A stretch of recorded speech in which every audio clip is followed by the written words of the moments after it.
Viewers, my name is Mayuri Pandey and welcome to my new video. It's Sunday solution episode 20। और आज भी मैंने 6 emails add किए हैं, वो ईमेल्स जिसमें आप लोगों की रियल स्टोरीज होती हैं। Why I am doing this, सच में रियल स्टोरीज होती हैं और उन रियल स्टोरीज पे मेरे रियल सजेशंस होते हैं। तो मेक श्योर टू वॉच पूरा वीडियो, या नहीं देखना है तो नीचे टाइम स्टैम्प दिया है, जो भी सिचुएशन देखना है उस टाइम स्टैम्प पे क्लिक करो और वो पोर्शन देखो वीडियो का। और मेरे इंस्टाग्राम और फेसबुक का हिस्सा बनने के लिए, मतलब मुझे फॉलो करने के लिए, वहाँ पे ये दोनों मेरे यूज़र नेम हैं, यहाँ पे आप जा सकते हो और मुझे फॉलो कर सकते हो। और मेरी यूट्यूब फैमिली का हिस्सा बनने के लिए आप मेरे यूट्यूब चैनल को सब्सक्राइब कर सकते हो और बेल नोटिफिकेशन ऑन कर सकते हो। और फिलहाल वीडियो चालू करते हैं। तो ये पहला ईमेल, इसमें लिखा हुआ है title #solution Sunday। I like it. Okay, तो स्टार्ट करती हूँ पढ़ना। हेलो दीदी, love your videos and thank for sharing your experience with us. मैंने अपने कौन से कब एक्सपीरियंस शेयर किए? मैं जो बताती हूँ मेरा एक्सपीरियंस नहीं होता है, वो एक्चुअल इंटेलेक्चुअल थॉट्स होते हैं जो मुझे आते हैं और या जो मैं पढ़ती हूँ इधर उधर, वो होते हैं। दैट्स नॉट माई एक्सपीरियंस भाई। हाँ, तो मैं एक लड़की से 2 मंथ से बात कर रहा हूँ और वो मुझे अपनी सारी बातें शेयर करती है। हमारे बीच 3 to 4 आवर्स डेली कॉन्वर्सेशन होता था। वो मुझे डेली खाने की पिक्स भेजती थी और कुछ साड़ी या ड्रेस पहनती थी तो वो भी मुझे पहले पर्सनल में भेजती थी और उसके बाद पूछ के कौन सा पिक अच्छा है वो सेलेक्ट करके देने के बाद फिर अपने व्हाट्सएप स्टेटस पे डालती थी। एंड उसको ड्राइंग करना बहुत पसंद था तो वो मुझे पूछ के ही अपने स्टेटस में और इंस्टा में ऐड करती थी। देखो, लक्षण सारे बेस्ट फ्रेंड वाले लग रहे हैं, पर मत कहना कि एनीवे। तो एक दिन बात में मैंने ऐसे ही पूछा उसको कि तुम्हारा कोई बीएफ है? उसने बोला है, और बोला वही मेरा क्रश है और वही मेरा बीएफ है। तो मुझे थोड़ा सा अजीब लगा। हाँ, मुझे भी अजीब लगा। और फिर उसने भी मुझसे पूछा कि तुम्हारा कोई जीएफ है? मैंने बोला नहीं है। अगर एक दिन उसको मैसेज ना करूं तो उसकी तरफ से नेक्स्ट डे मैसेज आ जाता है और फिर हमारा कॉन्वर्सेशन स्टार्ट हो जाता है। लेकिन एक दिन अचानक उसकी क्रश ने उसको प्रपोज कर दिया और उसने एक्सेप्ट भी कर ली। मुझे कोई प्रॉब्लम नहीं है उनके रिलेशनशिप से। और मैं ये सुनने के बाद कुछ दिन तक अपना फीलिंग्स छुपा के रखा, फिर फीलिंग्स अपनी सारी बता दिया उसको कि वो मेरी क्रश थी। और वो ये बात जानने के बाद बोली कि don't worry, you deserve better. और मैं करूँ भी तो क्या करूँ दी, मुझे बहुत बुरा लगा और इसलिए मैंने अपना सारा फीलिंग्स उसको बता दिया और मैंने धीरे धीरे उससे बात करना कम कर दिया। और जैसे ही मैंने उसको इग्नोर करना स्टार्ट कर दिया वो मुझे नाराज़ हो गई और एक दिन बहुत सारी गाली बक दी और चैट पे और रात को। और फिर 1 बजे मुझे सॉरी बोल के कहती है कि बस मुझे बोलना चाहती थी कि तुम सारे लड़के एक जैसे होते हो, हमेशा लड़की के पीछे भागते हो और तुम्हें जैसे ही पता चलता है कि लड़की रिलेशनशिप में आ गई है तो मैसेज करना बंद कर देते हो और फ्रेंडशिप का कुछ वैल्यू नहीं करते हो। तो मैंने अपना एक्सप्लेनेशन दे दिया उसको कि किसी के रिलेशनशिप में मैं टांग नहीं अड़ाना चाहता हूँ। उसने बोला कि एज अ फ्रेंड तो तुम मुझसे डेली मैसेज करके बात कर सकते हो ना, तो मैंने भी कर दिया। लेकिन उसको अचानक पता नहीं क्या हुआ, मैसेज करके बोली कि हमारे बीच जो पहले कॉन्वर्सेशन थी वो सब रिमूव कर दो और हम वापस से एज फ्रेंड बात करना चालू करेंगे। ये सब होने के बाद मैंने अभी उसे मैसेज करना भी कम कर दिया है और मुझे आगे की तरह रिस्पॉन्ड नहीं कर रही है। आगे की तरह नहीं, पहले की तरह रिस्पॉन्ड नहीं कर रही है। पता नहीं क्यों, लेकिन वो थोड़ा ज़्यादा दुखी रहती है अपने पास्ट को लेकर। अभी मुझे आपसे बस ये जानना है कि वो मुझे कहना क्या चाहती है और क्या वो मुझे लाइक करती है, क्योंकि मैं नहीं चाहता हूँ कि किसी की बैकअप ऑप्शन में मैं रहूँ। अगर गलती से ग्रामर कुछ इधर उधर हुआ हो तो मुझे माफ़ कर देना दीदी। ग्रामर तो पता नहीं, बट हाँ कुछ इधर उधर तो हुआ है।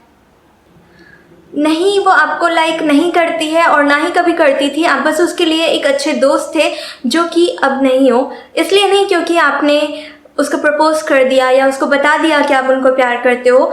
मतलब किसी को अपनी फीलिंग्स एक्सप्रेस करना कोई गुनाह नहीं होता है, लेकिन वो एक्सप्रेस करने के बाद आप जिस तरह से चीज़ें करते हो वो सब कुछ बिगाड़ देता है। जैसे यहाँ पे आपने उसको इग्नोर करने लगे, आपने दोस्ती कम कर दी, तो इस चीज़ ने उसके माइंड को इस तरह से हिट किया कि उसको लगने लगा कि आपने प्लान करके दोस्ती की थी। मैं पहले दोस्त बनूंगा, फिर उसको प्रपोज करूंगा, फिर वो मेरी गर्लफ्रेंड बन जाएगी, फिर वो मेरी हो जाएगी। जो ये सच था या नहीं ये आप ही जानो। मतलब आपने एक्चुअल में ऐसा किया या आपको नेचुरली उससे अट्रैक्शन हुआ बाद में, ये मुझे नहीं पता। लेकिन उसको यही लग रहा है, इसलिए वो इतनी ज़्यादा गुस्सा है आपसे और इसलिए उसने आपको इतना सारा सुना दी कि आपको दोस्ती की वैल्यू नहीं है, ये वो चीज़ें। इसको आप तो ठीक कर सकते हो अगर आप स्टिल उससे फ्रेंडशिप रखो तो। आई एम नॉट सेइंग कि रखो या पहले जैसी बातें करो, बट उसको जो चीज़ प्रॉब्लम कर रही है वो यही कि इफ़ आपको दोस्ती रखने में इतनी ही प्रॉब्लम है तो पहले क्यों की, पहले क्यों इतनी बातें की आपने। अगर आपको इतनी ही प्रॉब्लम है दोस्त बन के बात करने में तो पहले क्यों की इतनी बातें करके। तो उसको यही चीज़ है। और बाकी अब आपका डिसीजन है कि आपको दोस्ती रखनी है उसके साथ या नहीं रखनी, बातें करनी है या नहीं करनी। इफ़ आपको दोस्ती तोड़नी है, मतलब आप नहीं रह सकते हो दोस्त बन के, तो ऑब्वियसली आप उनको साफ साफ कह दो और दोस्ती तोड़ लो। ज़्यादा से ज़्यादा वो 1 महीने तक दुखी रहेगी, उसके बाद फिर नॉर्मल हो जाएगी, तो इतनी कोई गिल्ट फील करने वाली बात नहीं होगी। बस आगे से आप ध्यान रखो कि आप रिलेशनशिप का एक्सपेक्टेशन रखते हुए या रिलेशनशिप में आने के इंटेंशन से किसी के भी साथ दोस्ती मत करना। लाइक ट्रू फ्रेंडशिप, हम दोनों बेस्ट फ्रेंड्स हैं या we are friends forever type की चीज़ें मत कहना किसी से भी, क्योंकि दोस्ती का अपना एक प्लेस होता है जिसको कोई भी रिलेशनशिप रिप्लेस नहीं कर सकता है। तो दोस्तों की जो वैल्यू होती है, जो इम्पोर्टेंस होती है, वो एक अलग ही तरह की होती है माइंड में। और फिर उसका सहारा लेके जब कोई प्रपोज करता है या बॉयफ्रेंड बनना चाहता है तो बहुत ही ज़्यादा हर्टफुल होती है ये चीज़। तो आप ध्यान रखें। ये सेकेंड ईमेल है एंड रियली सॉरी, आज तो लगता है मेरा हर ईमेल के साथ बाल बदलेगा। तो मतलब पता नहीं है कुछ, आज मैं समझ नहीं पा रही हूँ कि मैं बालों को कैसे रखूँ। एनीवे, ये ईमेल है how to tell her about my feelings. Hi, मैं आपका बहुत बड़ा फ़ैन हूँ। मैं आपके थैंक यू फ़ैन बोलने के लिए खुद को, बट वैसे आप मेरी फैमिली का हिस्सा हो। मेरा एक सवाल पूछना चाहता हूँ मैं कि मैं एक लड़की को लाइक करता हूँ और उसे बताना चाहता हूँ कि मुझे इस बात का डर है कि वो हमारी दोस्ती ना तोड़ दे। हम बचपन से एकदम पक्के वाले दोस्त हैं। आप मुझे ऐसे कुछ टिप्स दो कि उसको मैं बिना दोस्ती टूटे अपनी फीलिंग्स बता दूँ। प्लीज़ प्लीज़ प्लीज़ आंसर दीजिएगा, आपका सच्चा फॉलोवर। ओके, बचपन वाली बॉन्डिंग वैसे तो बहुत सही होती है, लेकिन फिर भी प्रॉमिस करो कि आप जो भी रिस्पॉन्स आएगा सामने से, यस और नो, उसको आप मन से एक्सेप्ट करोगे। क्योंकि मुमकिन ही नहीं है ना जब जो प्रपोज करे उसको हाँ कह दिया जाए। अपना काम है बताना, बाकी तो डेस्टिनी की बात है। और कॉन्फिडेंटली आप अपनी फीलिंग्स तभी एक्सप्रेस कर पाओगे जब आप रिजेक्शन के लिए रेडी होगे। मतलब when you won't take it personally, तभी आप बहुत खुल के अपनी मन की बात कह पाओगे। ज़्यादा मत खुलना, थोड़ा सा खुलना, because aim is to convey your feelings in a genuine manner, ताकि वो गलत ना समझ ले और आप लोग की दोस्ती टूट ना जाए। मेरे ख्याल से आपको ये चीज़ करनी चाहिए कि आप लोग को कि जो भी मेमोरीज़ होगी बचपन से लेकर अब तक, थोड़ी बहुत जितनी भी मेमोरीज़ होंगी या ओल्ड स्क्रीनशॉट्स होंगे, कुछ फोटोग्राफ्स होंगे, उनको कलेक्ट करो। उनकी कोई पुरानी चीज़ आपके पास जो अब तक होगी इतने सालों से, इन सब चीज़ों को कलेक्ट करो and make a surprise for her. और उस सरप्राइज़ में आप अपने मन की बात भी लिखते जाना कि उसकी किन किन चीज़ों की वजह से आपको उनसे प्यार होने लगा और आप जेन्युइनली जानना चाहते हो कि वो आपके बारे में क्या महसूस करती है, और आप इंतज़ार करोगे उनके आंसर के लिए। ऐसे अच्छे से लिखना एंड एक्सप्रेस करना। This is third email. Hi, I'm from Pakistan. I watch all your YouTube videos. I'm your big fan. I have a problem about a girl. I got rejected by her, but she is still texting me. She was my school friend. I proposed her 4 to 5 months ago and she rejected me and told me live like a friend. But I told her to take time. But I recently got an answer from her on 1st July that she rejected me again and told me I have no feelings for you more than a friend, that's why. But she rejected me on 1st July again, so I was trying to forget her, but she is still texting me. So what should I do? Should I talk to her or not?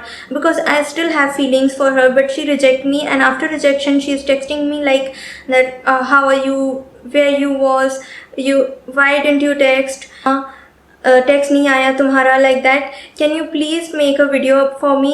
I will be grateful for you. Please make a video for me. Please don't take my name. Okay, वैसे भी मैंने नहीं लिया आपका नाम because she also watch your video, so grateful for you. Okay. मैं पढ़ती ही ऐसा हूँ कि आप लोग लिखते ही वैसा हो। आई डोंट नो, मुझे लगता है दोनों ही चीज़ें हैं, पर जो भी मज़ा आया। और आपने पूछा है should I talk to her और नॉट, इसलिए बता रही हूँ you should not talk to her. इसलिए नहीं ताकि वो आपका प्रपोजल एक्सेप्ट कर ले और आपको जो इतने 4-5 बार वो मना कर चुकी है वो हाँ बोल दे। नहीं, वो नहीं बोलेगी, वो नहीं बोलने वाली, वो नहीं करने वाली आपका प्रपोजल एक्सेप्ट। और दोस्ती रखनी है या नहीं रखनी है, या आपका चॉइस है। आपको नहीं रखनी दोस्ती तो आप उनको साफ साफ कहो कि देख बहन, ये दोगलापन नहीं चलेगा। मैंने बता दिया तुमको कि मैं क्या फ़ील करता हूँ तुम्हारे लिए, तुमने बता दिया मुझको कि तुम कुछ नहीं फ़ील करती हो मेरे लिए, मैंने एक्सेप्ट किया चुपचाप, और मैं मूव ऑन करना चाहता हूँ, तो मुझे मूव ऑन करने दो। Simple and block her until उसको समझ में आ जाए ये चीज़ें, क्योंकि आपके एक बार ऐसा कहने से वो मानेगी, मुझे नहीं लगता। वो गोल गोल घुमाती रहेगी बातों को, और ना वो आपका प्रपोजल एक्सेप्ट करेगी, ना ही वो आपको मूव ऑन करने देगी। तो दिक्कत उसको तो नहीं होगी, दिक्कत आप ही को होगी। आप सीधा बोलो कि ये रोज़ रोज़ का मैसेज करके ना दयावान बनने की ज़रूरत नहीं है। मैं समझ चुका हूँ, तुम मुझ में इंटरेस्टेड नहीं हो, बिकॉज यार आप दोनों स्कूल फ्रेंड्स हो, तो जाहिर सी बात है कि वो आपको अच्छी तरह से जानती है, आपकी थिंकिंग को, आपके नेचर को, आपके बिहेवियर को, और उसके बाद भी वो 4-5 बार मना कर रही है, मतलब कंफर्म नो है उसकी तरफ से। तो आपको मूव ऑन करना है तो आप ही को एक्शन लेना होगा ना। Think practically. थोड़े अफसोस के साथ कहना पड़ रहा है कि ये संडे वीडियो कम और मेरा हेयर स्टाइल हॉल ज़्यादा हो रहा है, बट ये 4th ईमेल है। I am in love with someone since last 7 years. But I had been a bundle of mistakes in past 2013 to 2017 during my graduation. I just vomited my feelings in front of her. Vomited? You mean ऐसा करके बोल दिए थे उसको? Anyway, I proposed her without making a bond. That was your biggest mistake. बिना किसी bond के उनको प्रपोज करना। When I tried to enforce my feelings on her, she blocked me. बहुत सही की। फोर्स नहीं करना चाहिए ना यार फीलिंग्स किसी के ऊपर ऐसे। But we use to engage in non verbal communication in class very frequently, like strong and prolonged eye contact. She use to give me many non-verbal signals like exposure of her neck, playing with her hair, mostly strong eye contact. After that, I engaged in my career but didn't try on her anyone else, but lived my life. Didn't try it on anyone else, didn't try on anyone else, but lived my life with her memories because I truly loved her. You truly loved her वो अच्छी बात है, लेकिन ऐसा उसके नेक के exposure ऐसे को देखने की बजाय आप इंग्लिश क्लास में ध्यान देते तो अभी ग्रामर मिस्टेक नहीं होता है ऐसा। बट एनीवे आप हिंदी में भी लिख सकते थे, मुझे अच्छा लगता। आगे लिखा है इन्होंने, during lockdown I got a chance to interact with her as she have that time to listen to me and understand me that I was not wrong and just failed to convey my feelings properly. All things went in the good direction. She realized my feelings are very pure and genuine, means even after blocking me thrice on various platforms during graduation, she not only saved my contact number but also changed her DP to college photo. On 6th June she had her birthday. I gave her the biggest surprise of her life. I didn't sleep for 24 hours just for her and send her 48 flashbacks memories in every 2 hours. From the very first day I saw her to all the things related to her, even her roll number of 4 year of college, in short सारी memories जिसके सहारे मैंने 7 साल निकाले.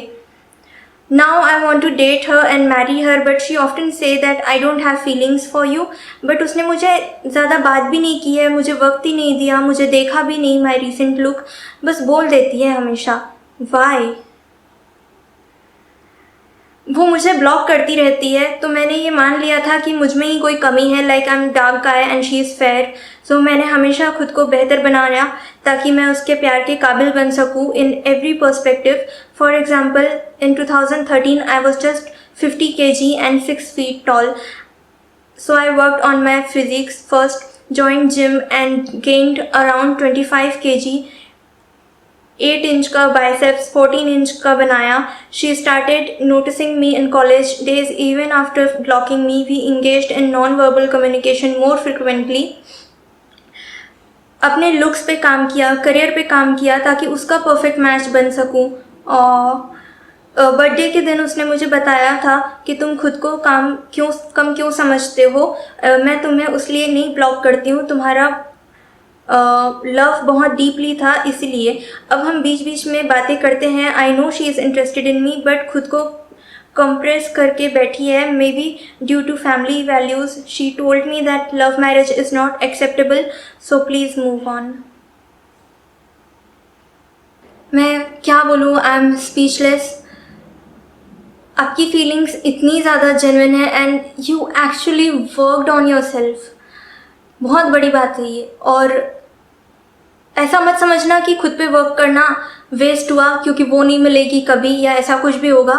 आपने आप पे work करना वेस्ट नहीं होगा कभी भी। आपने खुद को इम्प्रूव किया है, आपने अपने लिए किया है, ठीक है। आपके माइंड में होगा कि आपने उसके लिए किया है, she was the motivation, but आप इम्प्रूव हुए हो, वो नहीं, ठीक है। और अभी 7 साल हुए हैं, बाद में 14 साल हो जाएंगे, तब भी उसका डिसीजन यही रहेगा। क्योंकि ऐसा कुछ भी नहीं है कि वो कंफ्यूज है या वो आपको लटका के रख रही है। वो डिसाइड कर चुकी है, शी डिसाइडेड कि वो आपके साथ नहीं रहेगी। रीज़न वो ऐसा इसलिए दे रही है, या हो सकता है यही रीज़न हो, बिकॉज ऑब्वियसली कोई इतना डीपली चाहेगा फिर भी उस इंसान को खुद से दूर रखने का यही रीज़न होता है कि उसकी चाहत या वो चीज़ें जो वो प्लान कर रहा है वो रियलिटी में नहीं कन्वर्ट हो पाएंगी, या बहुत ज़्यादा प्रॉब्लम देंगी, लाइफ को कॉम्प्लिकेटेड बना देंगी। इस वजह से वो आपको खुद से दूर कर रही हैं। हो सकता है ये रीज़न हो, बट जो भी रीज़न है, आपको मूव ऑन करना चाहिए। कोई इंसान आपको नहीं मिला और उसके लिए आपकी फीलिंग्स जेन्युइन रही है हमेशा से, इसका मतलब ये नहीं कि आप कभी मूव ऑन नहीं कर पाओगे। आप मूव ऑन कर सकते हो। Trust me, God made us like this. ये नेल है, ये कट हो गया था पीछे की तरफ से, नाइफ से जोर की ठोकर लगी थी। ऑनियन चॉप कर रही थी मैं, और जब वो कट हुआ तो मुझे बहुत दर्द हुआ। 2 हफ्ते तक दर्द होता रहा, और वो कट वैसे का वैसा था। नेल बढ़ने का मुझे इंतज़ार करना पड़ा उसको पूरी तरह से हटाने के लिए, उस चोट को। मतलब 2 वीक बाद दर्द तो ठीक हो गया, लेकिन वो नेल नहीं बढ़ा था। लेकिन जैसे ही वो नेल लंबा हुआ, मैंने उस पूरे पोर्शन को काट दिया। फिर ना चोट रही, ना निशान रहा, ना दर्द रहा। God made us like this. Her cheese grow करती है, चाहे चोट आपकी बॉडी पे लगे या आपके दिमाग में लगे या दिल पे लगे। इमोशनली आप डैमेज्ड महसूस करो, लेकिन वो हील करती है खुद को। बस ज़रूरत है तो खुद को हील होते हुए देखने की, आगे बढ़ते हुए देखने की। पिछले 7 साल में आप कितना आगे बढ़े हो अपनी लाइफ में, चाहे वो आपकी सेल्फ इम्प्रूवमेंट हो या आपका करियर हो या आपका माइंड हो, जैसे भी आप आगे बढ़ते रहे हो अभी तक, और अगले 7 साल बाद भी आप कितने आगे बढ़ जाओगे ये भी देखते रहना। अपनी ग्रोथ को देखने की बस ज़रूरत होती है, नोटिस करने की ज़रूरत होती है। बाकी हम नेचुरली ग्रो करते हैं अपनी लाइफ में हर टाइम, मतलब टाइम के साथ साथ हर साल। सो उसको देखो और मूव ऑन करो, बिकॉज कुछ नहीं रखा यार, ऐसे किसी पर्सन में अटक के रहने से कुछ नहीं मिलने वाला। ओके, ये 5th ईमेल है। हेलो मेरी दी, मैं आपको दी कह के ही बुलाऊंगा। आप बिल्कुल मेरी दी जैसी हो, आप बहुत अच्छी एडवाइस देती हैं रिलेशनशिप पर। Thank you for those very useful tips. Welcome. So मुझे वैसे तो कोई प्रॉब्लम नहीं है, but I am confuse. Actually बात ऐसी है कि मेरी एक फ्रेंड है और हम बचपन से जानते हैं एक दूसरे को। हाई स्कूल के कुछ साल हम नहीं मिले, बट अब हम एक ही कॉलेज में हैं और सेम क्लास में हैं। फ्रेंडशिप तो हमारी बहुत ही अच्छी है, लेकिन कब मैं उसे लाइक करने लग गया मुझे खुद पता नहीं चला। वो एक बहुत ही अच्छी गर्ल है, बहुत ही मैच्योर और कूल माइंडेड है। उसका नेचर, उसकी सिंप्लिसिटी, एवरीथिंग वॉज अमेजिंग। उसको अपने पेरेंट्स की भी बहुत रिस्पेक्ट है। The whole thing is that she is very good human being. आपने ये ऐसे लिखा है ना, मेरे को वो गाना याद आ गया, the whole thing is that, कि भैया सबसे बड़ा रुपैया। Sorry, okay. मेरे उसके लिए जो फीलिंग्स है वो बहुत ही जेन्युइन है। I am not desperate for her, but मुझे डिसेंटली अच्छा लगता है कि she will be my wife और लाइफ पार्टनर।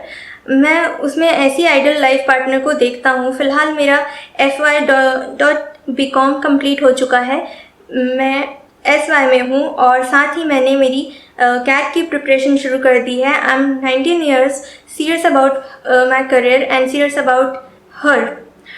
मैं उसे खोना नहीं चाहता और मुझे बिल्कुल नहीं लगता कि रिलेशनशिप से मेरे स्टडीज़ पर कोई भी बैड इम्पैक्ट होगा। उल्टा ऐसा लगता है कि उसके आ जाने से अलग सी इंस्पिरेशन होगी एंड एक मोटिव मिल जाएगा लाइफ में, और वो भी ऐसी ही है, serious about her studies and most understanding and supportive. बस मुझे समझ नहीं आ रहा कि मैं उसको कहूँ या नहीं कहूँ, किस तरह से अप्रोच करूँ उसे।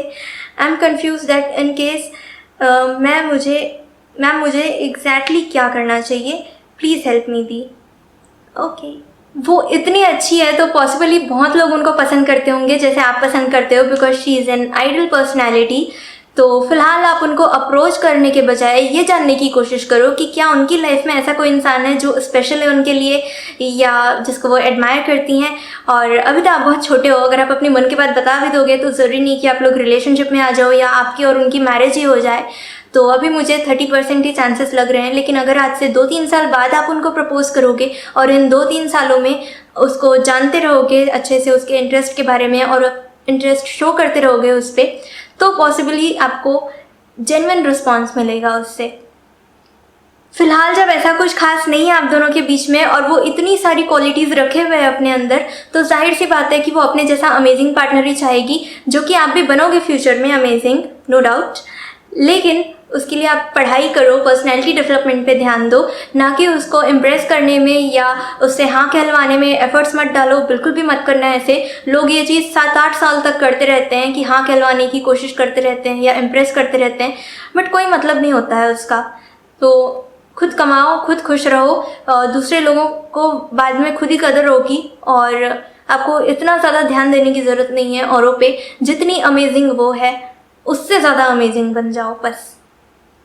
टू बी ऑनेस्ट, ये मेरा फेवरेट मेल है। क्यों है वो मैं पढ़ूंगी तो आपको पता चलेगा। They I want to ask you a question, please reply. In your every video you suggest us about girls. Who is girls? They are not god, so हम क्यों उन्हें इम्प्रेस करें? इवन ऐसा लगता है कि लड़की ना हो, पता नहीं क्या हो, कि उनसे ऐसे बोलो, ऐसे करो, ऐसे करो, ऐसे करो, एल्स एल्स एल्स। अगर आपका कोई फ्यूचर ही नहीं है तो आपके फैमिली और रिलेटिव भी इतनी रिस्पेक्ट नहीं करते। तो फर्स्टली आपको ये बताना चाहिए ना कि if you don't have a bright future you don't deserve a nice girl. मैं इनका नाम लेना चाहूँगी, बहुत ही महान बात कर दी आपने, SS स्वयं। बट ये कॉमन सेंस है। कोई भी अनपढ़ या बेरोज़गार इंसान रिलेशनशिप में नहीं आता है। रिलेशनशिप में आना छोड़ो, वो अपने डिज़ायर्ड पार्टनर को अप्रोच करने तक की हिम्मत नहीं रखता है। और मेरे वीडियोस डॉक्टर्स, वकील देखते हैं, क्वेश्चंस करते हैं, तो ऐसा बिल्कुल ज़रूरी नहीं है कि पढ़े लिखे होगे या पैसे कमा लोगे तो आपको रिलेशनशिप में प्रॉब्लम नहीं आएंगी। ना आए तो अच्छी बात है, लेकिन जब प्रॉब्लम आएगी और आपका माथा खाएगी, I am not calling a girl problem, लेकिन रिलेशनशिप में प्रॉब्लम आएगी और फिर गर्ल आपका माथा खाएगी, तो आप क्या करोगे? उसको छोड़ दोगे? नहीं ना, सोल्यूशन ढूंढोगे। You will seek solution. आप अपनी पार्टनर को नहीं छोड़ोगे। और मैं किसी को भी किसी के पीछे पड़ने नहीं बोलती हूँ, किसी को भी इम्प्रेस करते रहो ये नहीं बोलती हूँ। मैं इम्प्रेस करने से ज़्यादा इम्प्रेसिव होने को बोलती हूँ। जब आप इतने इम्प्रेसिव होगे, आप इतने कॉन्फिडेंट फील करोगे, ताकि आप उनको अप्रोच कर सको जिनको आप चाहते हो, जिनके आप काबिल बनना चाहते हो, लेकिन आपको नहीं पता कि आप कैसे बनो। तो मैं वही चीज़ें बताती हूँ। इस टाइप की चीज़ें कहने से पहले ना सोच लिया करो, मेरे वीडियोस अच्छे से देख लिया करो, बिकॉज आप लोग का ओपिनियन मेरे लिए बहुत मैटर करता है। मैं आप लोग का एक कमेंट या एक टेक्स्ट देखकर बहुत ज़्यादा या तो खुश हो जाती हूँ या तो हर्ट हो जाती हूँ, और मैं अपने वीडियो से किसी को भी हर्ट नहीं करती हूँ। तो प्लीज़ इतना सा तो ध्यान रखा करो कि आप लोग भी मुझे हर्ट नहीं करो। बट एनीवेज, अगर ये वीडियो अच्छा लगा तो इसको लाइक करो प्लीज़, शेयर करो। एंड प्रॉब्लम सबको होते हैं, प्रॉब्लम्स होना कोई बड़ी बात नहीं है या बुरी बात नहीं है, लेकिन उस प्रॉब्लम से बाहर आना सबको आना चाहिए अपने दिमाग का यूज़ करके। और अगर सजेशन की ज़रूरत होती है तो आपको लोगों को अप्रोच करना चाहिए, नॉट जस्ट मेरे को। बहुत सारे लोग हैं जो एडवाइस देते हैं, उनको अप्रोच करो और एडवाइस लो और अपनी लाइफ को मस्त बनाओ। फिलहाल मैं चलती हूँ, नेक्स्ट वीडियो में मिलूँगी। Bye bye.